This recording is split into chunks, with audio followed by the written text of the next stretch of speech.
What's up, everybody? Anton Kraly here from eCommerceLifestyle.com. And in today's podcast, we are going to talk about Omnipresence and why right now it's almost too cheap. So as always, I kind of create these episodes to have them be relevant and timely.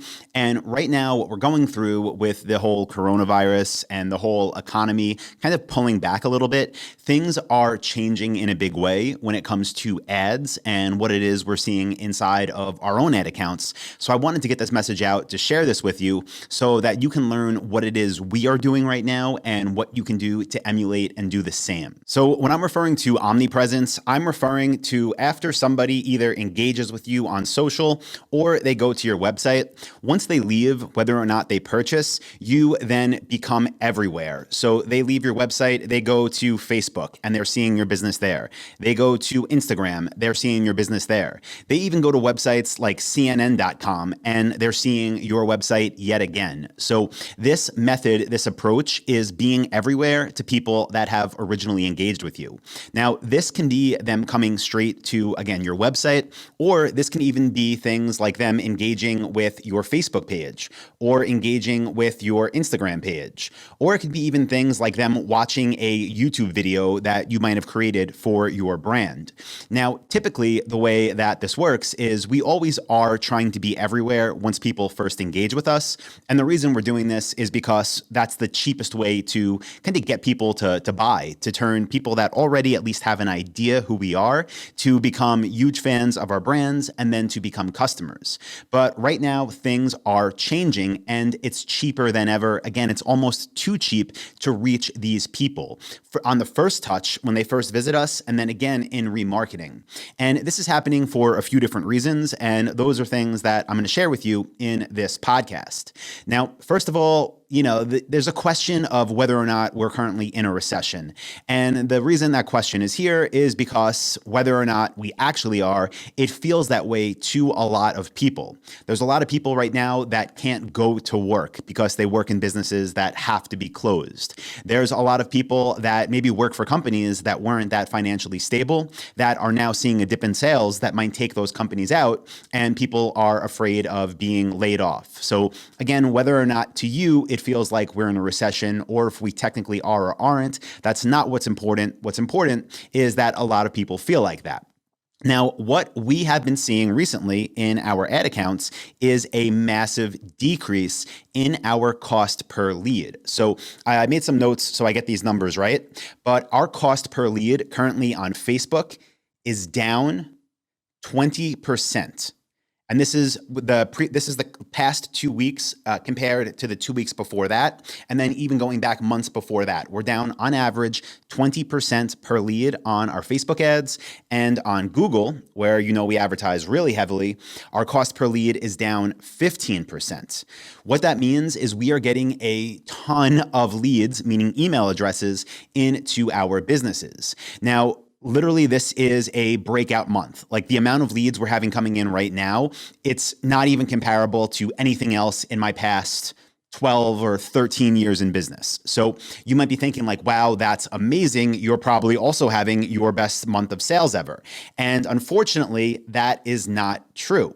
So I'm going to talk about why, and I'm going to talk about what it is we're doing to combat this. And again, how you can do this with Omnipresence right now in the current state of e-commerce and really just marketing online in general. So I have been seeing these numbers in our accounts. So what did I do? I got on our bi-weekly call with our Facebook rep, who is there to kind of just bounce ideas off of, share some things that are like in beta, and also answer any questions. So I said, are you seeing this amongst other accounts that you manage? Like our costs are just down drastically. And she said yes. And the reason why she told me that she thinks this is not what I was expecting. The reason that she gave me is because Facebook has been seeing an increase in traffic and usage of 50%. 50% more people than usual are currently logging into Facebook and spending time on the platform. Now, this isn't new people that haven't used Facebook before, but these are the people that are now either out of work or currently waiting for their business to reopen, or people that are working from home and just distracted, or people that are bored and looking to kill time. So what's happening is, since so many more people are on Facebook, there's a lot more inventory. Now, the way they work with Facebook ads or Google ads or most ad platforms is when you place in an order or when you create a campaign for an ad, it's an auction.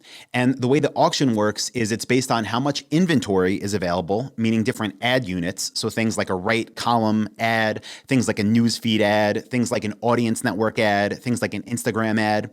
And those spaces are limited to the amount of people using Facebook. So you have that limited number of inventory available, and then you have me and you and everybody else bidding for that inventory, and the more people that bid, the higher it costs. But what's happening, she said the big thing they're seeing on their end, again, is there are just so many more people actively using Facebook, so there's more inventory.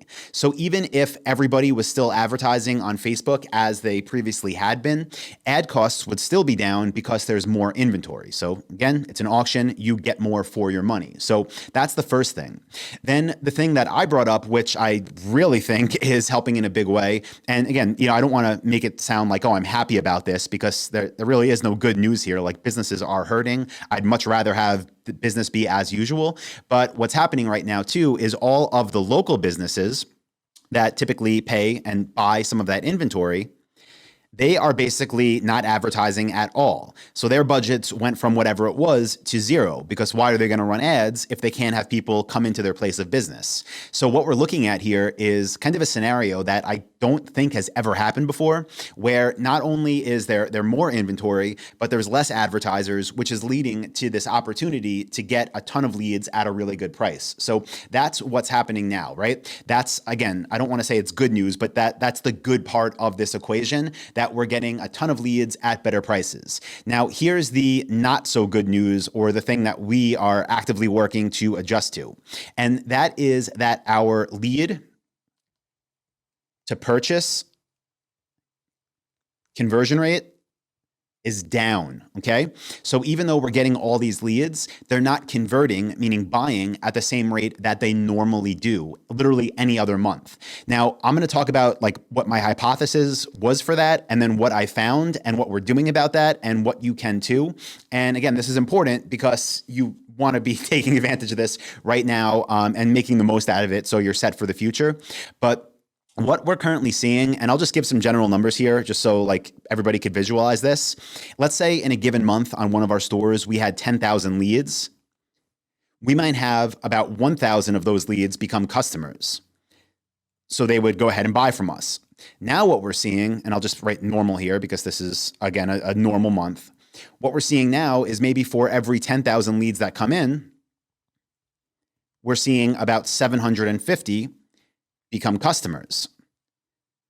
So when we started to see this, and we check our KPIs like crazy, everybody should be doing that, I started to think like, well, okay, we have all these leads, we're having less of them buy.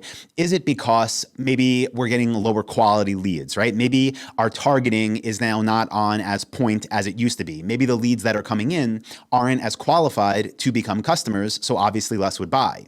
But then what I did is just do a deep dive into our Facebook ad account, and I went deep into our ads reporting, and then I did the same thing in Google Analytics for all of our Google ads. And what I found is that the leads still are just as qualified. So there's no reason from just numbers that they shouldn't be buying at the same frequency that they previously had. So what I just came to the conclusion of is that the reason that less people currently are buying, our lead to purchase conversion rate is down, is because people are scared, right? Even though our leads are still super qualified, they maybe just saw their 401k decrease by 30%. Maybe their, again, place of work is currently closed and they don't know when they're going to get their next paycheck. Maybe they're in a situation now, again, where their company that they work for never was that stable financially, and now they're seeing a dip that might take them out. So even though they're still currently qualified, they want the products, they're unsure of the future, and they're scared, right? They don't know, should I take out my credit card? Should I buy? So that is what I think is causing the lead to purchase conversion rate to go down. Now, here's the good news, and again, what we're doing about this and what you can as well. That is that our ROAS, favorite equation in business, our return on ad spend, it's pretty much equal to what it always has been. So even though less leads are buying, we're getting more leads and we're getting about the same amount of sales. So we're pretty much just as profitable as we always have been, except now we're profitable with all of these, call them excess or extra leads that are coming in to our world. Now, the question becomes, okay, what do we do about that, right?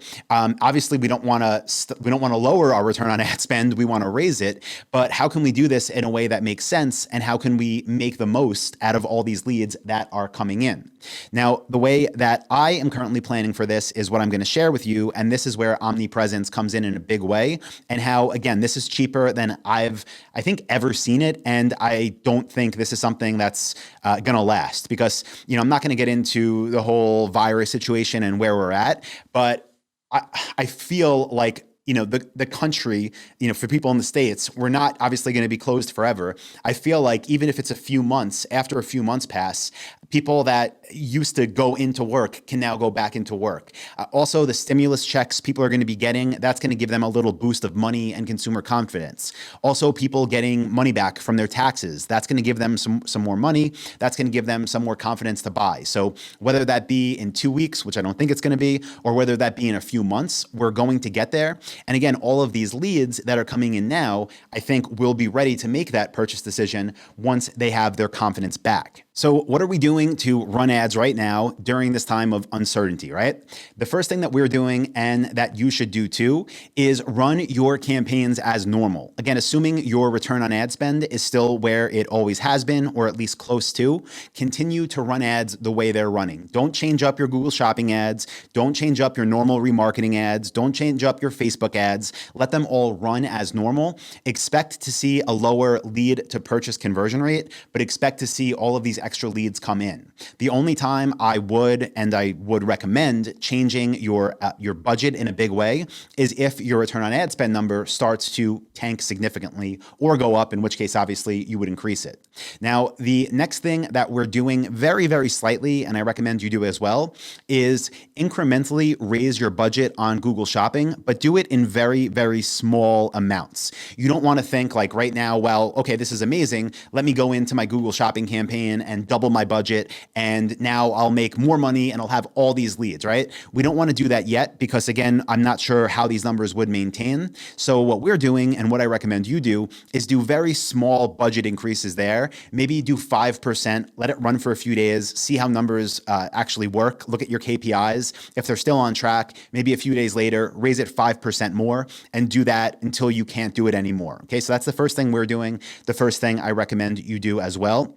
Now, for Omnipresence, this is where this becomes huge, and this is where I think we're going to have our best months ever in the coming few months. So the first thing is these leads I'm talking about. Make sure your websites are optimized to collect as many emails as possible, because again, these are still qualified leads. They might just not be comfortable buying right now. So make sure you're collecting leads on your website every way possible.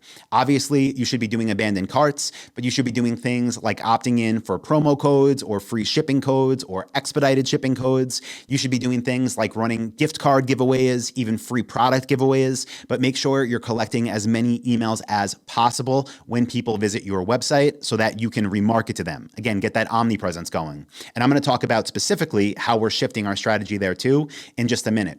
But something else that you should already be doing, but definitely like double down on now if you're not already, make sure you have the Facebook pixel on your website so that you can be building audiences of website visitors. Same thing goes for the Google remarketing tag. Make sure as people are visiting your website, you are tracking them in Google so that you can remarket to them there as well. Also on Pinterest, make sure you have their code on your website so that if your audience are people that use Pinterest, you can be there in front of them on Pinterest as well. Now, as you have these different audiences being created of website visitors, you also want to create a couple special audiences, if you want to call them that, with inside of your Facebook Business Manager account. And one of them is for Facebook video views. The other is for Facebook page engagement. And the other is for Instagram account engagement. So you should have your Instagram account linked to your Facebook Business Manager. And what's cool is because it's so much cheaper to reach people now, even our CPMs, meaning our cost to reach 1,000 people, are just way down. We're getting a ton more people to see our ads and to engage with our posts and to watch our videos. So what you want to be doing is building these audiences in the background of your Google Ad account and your Business Manager in Facebook. And these will be audiences of people that watched your videos on YouTube if you have a YouTube channel. This will be people that watched your videos on Facebook if you upload video content to Facebook. Again, this will be people that engaged with anything on your Facebook page, and this will be people that engaged with any of your Instagram content. The reason we're doing that is because when things get better, which they will, we're going to be omnipresent in a big way, and we're actually starting that right now. And this is in addition to what we normally do when it comes to remarketing, where we're showing people, back to the product page they saw. We're still doing that, but what we're focusing on heavily now is building up a lot more content to build trust and to make sure when these leads are ready to buy, they're going to buy from us. So the first type of content that we're using for our remarketing is user-generated content. This means things like different product photos from customers, different testimonials from customers. If we have any videos from them, we're uploading those as ads, showing them to this whole big mix of audiences that we have. We're also using any press mentions that we have. If we've been mentioned in any industry publications or on any industry blogs, we're making ads showing that off, and we're showing this to these huge audiences that we're currently building. Now, the reason we're doing this, again, is because we don't want these people to forget about us. And when they're ready to buy, we want them to come back to us. And we want to build that trust factor now so they choose us over the competition. Now, the next thing that we're doing that you should 100% be doing is putting a lot of time into planning your upcoming promotions. So the next two big holidays that I think are going to be coming by the time this is at least leveling out or hopefully all said and done with is the 4th of July for Independence Day and then for Labor Day. So what I want you to do, this is what we're doing as well, is start planning those promotions that you're going to run for those two different events, those two different holidays, and build out your emails now, right? Because all those extra email leads that aren't buying now, guess what? They're going to be back to work by hopefully 4th of July. If not, I really hope by Labor Day, but we're going to have these email campaigns set up. So we're re-engaging with them. We're bringing them back to buy. The ads and the emails are going to bring them to purchase. This goes, just like I said, with email, but same thing. Plan your promotions for Facebook, for YouTube ads, for Google remarketing, for Instagram remarketing, and all of these leads that you're building up now, all of these audiences. You can be omnipresent everywhere when things get better, and you can get the cheapest conversions you've ever seen. Right now, we're getting the cheapest CPMs, again, cost for people to see our stuff that we've ever seen. And pretty soon, it's going to be the cheapest cost per purchase because, again, when people are confident again, they're going to buy. So I want you to do the same thing that we're doing. And then finally, what I'll say that we're doing that you should definitely do as well is make sure that you are keeping what I call a change log of everything that you're changing. So things like ads, things like emails, things like budgets, whatever it is, keep a Google Doc and just make notes every time you make a significant edit, because when things do level out, we're going to go back to business as usual. And you don't want to be in a situation maybe 3 months from now where you've made all these modifications to all of your ad campaigns and you're like, what did I change? How do I go back to normal? So keep notes of what it is you're changing. So once people are back to work, once it's business as usual, you can be running these omnipresent campaigns, these remarketing campaigns, but your normal ads, the money makers, can be back to how they always have been. So that's kind of what we're doing, guys. That's why Omnipresence right now is cheaper than ever. Again, I don't know how this could ever happen again. Not only is there way more inventory available to advertise because internet usage is way up, there's less advertisers because local businesses are not advertising. advertising. So keep your ads running, start creating these new audiences, start planning future promotions, and start putting together content that will build trust between you and the lead right now, so that again, when things are back to normal, they choose you. So as always, guys, I hope you found this episode helpful. If you did, please do leave a review on iTunes. It helps us a lot. Also, if you're watching this as a video, please give it a like and leave a comment below letting me know what you learned. And if you want to learn more about how we build highly profitable semi-automated stores, be sure to go to dropshipwebinar.com. So that's it, guys. Appreciate you. Thanks for listening in, and I will talk to you in the next episode of the podcast. See ya. Hey, what's up, guys? Anton here again, and I hope you got some real value out of that video you just watched. If you did, you should definitely check out this one or this video right here. I do 2 new ones every week. You'll see a subscribe button right here.